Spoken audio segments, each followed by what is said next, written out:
If you're a founder, you've likely been ghosted by an investor. So let's talk about why investors ghost. You get in touch with an investor, or maybe they got in touch with you. You have a meeting. The meeting actually goes okay, or at least you thought the meeting went okay.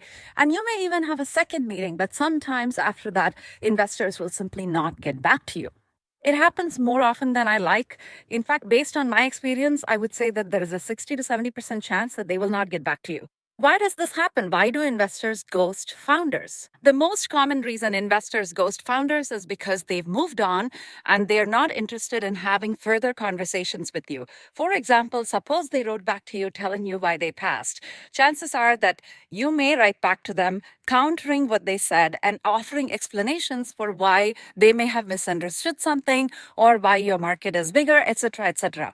They don't want that. First of all, from their state of mind, you got to understand that they have already moved on. The minute they made the decision that they're not going to invest in you, they've moved on in their mind. And so they don't want to spend any further time on this particular opportunity once they have decided that. So many of them just find it easier to move on without actually getting back to you.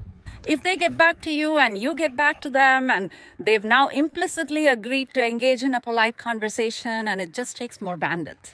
Obviously, this is not right. I'm not siding with the ghosters, but this is your dating immature behavior showing up in other walks of life professionally.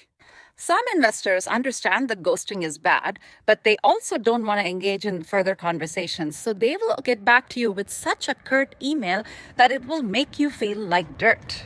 Personally, I haven't figured out which one is worse, getting ghosted or getting treated like dirt. If you're a founder, the best advice I can give you is to grow a thick skin and move on because it's not worth your time. I have a deep appreciation for those investors who passed on us but came back with a very respectful clarification on why they passed on us and even continued to stay in touch about the product and things like that. So I have a lot of appreciation for them because they know how to do things right. Unfortunately, though, very few investors are like that. Most of them fall in the ghosters or treat like dirt category.